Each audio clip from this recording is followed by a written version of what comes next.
A couple of things. One is, when you look at an infrastructure business, there's two parts to it. One is building the infrastructure, and the second is operating it. We're putting technology behind both of those aspects. So let me touch upon the building aspect. Obviously, when you're building something that is complex, large, spread out, there's a lot of challenges that we see in terms of supply chain, vendors, engineering, and if you go back to how it was being done, and to some extent is still being done today, it's a very traditional sort of serial way a project moves forward. What we are trying to do, and to some extent have been successful in doing, is actually speed up this part of building an asset. So when it comes to engineering, how do we make sure we do concurrent engineering on a collaborative way so that you manage the clashes and it happens in a repeatable way. So that's one thing. But let me tell you, we're not inventing anything here. We're just simply taking the best practices that we see in the world. And even for this, something that I spoke about is it's a tool for us. Technology is a tool just to make us faster at doing what we do best. And we feel that this is something, if we don't do, we won't survive. It's a genuine matter of survival as we go ahead. So that's one part around how when we're building things. Obviously, there's other examples when it comes to supply chain, making sure that we reduce the cost of working capital that goes in by making sure everything comes just in time. The whole part around scheduling, smart scheduling, and real-time information tracking. That's what on the construction side we're doing. The second part is when we operate, and this is where it gets really challenging. For something that we build new, it's easy to do because you think about it in the design stage itself. That, how do I make sure that an airport, for example, is planned and designed with smart sensors in every place. A silly example I give everyone is India's been independent for over 70 years now. We still haven't figured out how airport bathrooms can stop stinking. And today it's very simple to do so. Any one of you guys here would be able to figure it out. But I think it's a very silly example, but that's to the point where I'm saying that with Navi Mumbai, which is our first fully greenfield indigenously designed airport, we're making sure that we sensorize each and every aspect of maintenance, housekeeping, services, retail, so that when we are running the airport, we don't need to have a lot of manual processes. A lot of things happen in an automated way. But yes, at the end of the day, there's still some amount of manual intervention that's required. It just happens more seamlessly. And what technology will allow us to do is to make sure that one is we keep a track of everything, we measure efficiency, and we push efficiency. So we're able to identify areas which are serving as bottlenecks for us and keep pushing that to maximize productivity, maximize throughput through the airports. So that's an example of how we're doing, bringing in technology at airports. But this is happening across the group. With renewables, with our current capacity of about 11 gigawatts operating, we have upwards of 40 million solar panels on the field. Each and every solar panel is tracked remotely, and if there's any discrepancy in terms of generation versus, theoretical versus real actual generation, within a 15-minute interval, a flag comes off and someone is notified. So we make sure that the productivity of our assets is the highest as compared to our competitors, and that's what technology has allowed us to. Great. So this is one of the technology part, and but I'm sure with the legacy companies you have manpower who is there with you for so many years. So how you prepare your people to adapt to this technological transformation? So it's definitely a big challenge. I'm not going to lie and say it's easy to adopt technology, especially in a large organization. I'm actually envious of startups who, can overnight adopt something, don't have systems, process, people, or organization to deal with. Because with the old organization,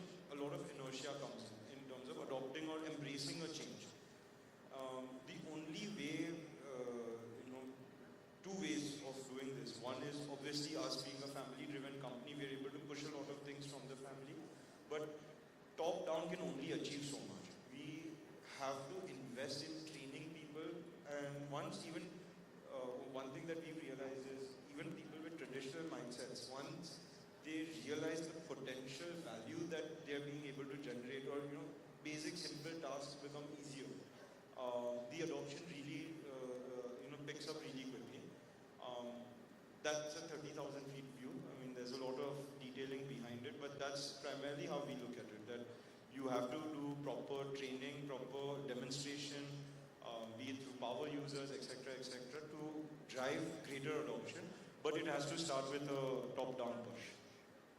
Okay, so would you like to share some of the innovations in the organization happening? There's one thing called developing altogether new technology, which is not the job of the corporates. Actually, this is the job of the institutions and laboratories.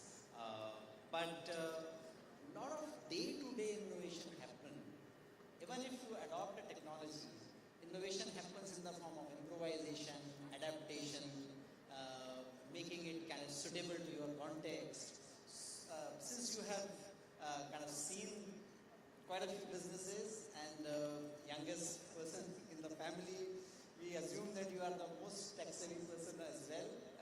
So would you like to share some of the innovations which have happened in the process of implementing some of these major decisions? Yeah, so on a lighter note, I'm not the most tech-savvy person. Our chairman is the most tech-savvy person because he's always browsing and trying new things. So, but actually, there is so a whole he pushes section us. about your Yeah, exactly. We are going to come to that a little later. No worries. When it comes to, you're 100% right, when it comes to technology or innovation, it's incremental innovation over a long period of time that drives sustainable change. And that's what you would teach here, that's what I've learned in college. It's not, very few things actually occur, or very few innovations happen, like AI for example, which create a step jump in overall productivity or how the way of life is. The smartphone was one, internet was one, AI is one now. But most of the innovations are unseen. And that's what we focus on. I don't think we pride ourselves in being an organization that will adopt every new thing that happens. Because at the end of the day, we are operating critical infrastructure. So we always have to balance risk of something new versus the stability of something proven.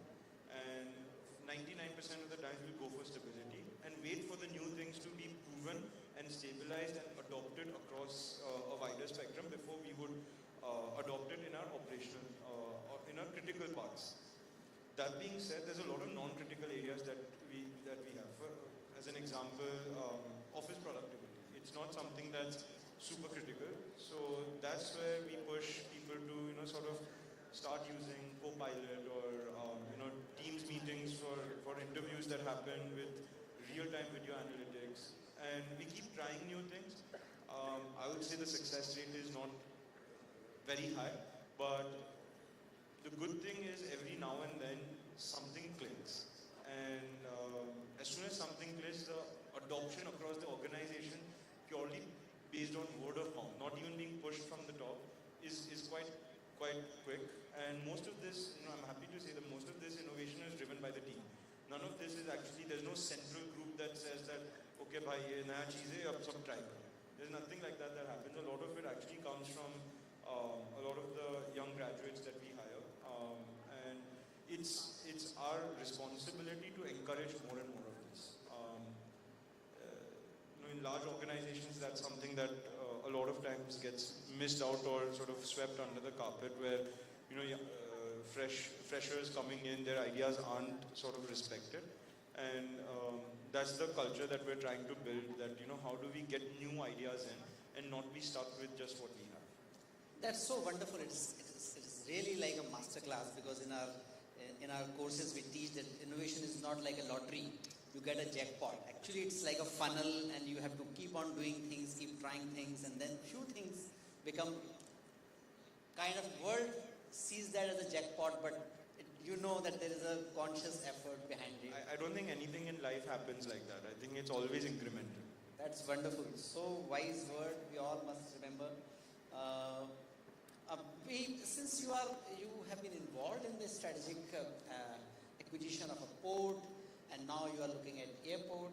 This at the larger level that is connected to the supply chain, the overall, and that is one of the, you can say, the bottlenecks of India's growth, because if we compare China and India, the supply chain agility is a major differentiator.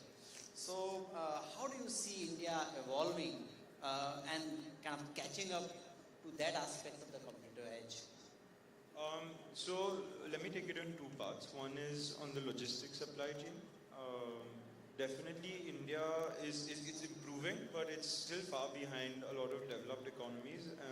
If you purely look at the logistics cost as a percentage of the GDP, India is at about 13%, if I'm not wrong, while most developed economies are at around 7-8%. 7%, yes. And that, while it's a percentage cost which a lot of us won't understand, what that means is that we're inherently not as competitive in manufacturing, and that's the biggest challenge India has today. The good thing is, the only way to improve this is by building world-class infrastructure. And the government policy, private players, everyone has already understood this and are investing in infrastructure, be it roads, railways, ports, airports, from a manufacturing point of view, to catalyze the growth in the manufacturing sector. And this is something that China did. China built ports that were bigger than anyone else had ever seen at a point in time where people literally asked them, "Are you mad?" And now that the story is written, we know exactly how it was being taught. And I think that's a note that India is also taking, that don't build for 2 years from now, because the growth that we're seeing, by the time you build it, you're going to be out of capacity. And you will always be, it's like running on a treadmill, you'll be running backwards if anything. So as a group, what we're doing when we're investing in ports or roads, railways, terminals, inland container terminals, we're investing keeping in mind a 10-year growth, a 10-year horizon. That how do we, because it takes 2 to 3 years to build physical assets. It's not like technology or software where you can build it in a short period of time. You have to plan for a longer term horizon, and given the sheer growth and momentum of this country, we know that even 10 years is not going to be enough, but at least to be balanced, we're planning for 10 years ahead, building capacity for 10 years, and then we'll see, as soon as you provide the infrastructure, everyone in the world will come and say, "Boss, mujhe chahiye." Now coming to consumers with airports, it's exactly the same story.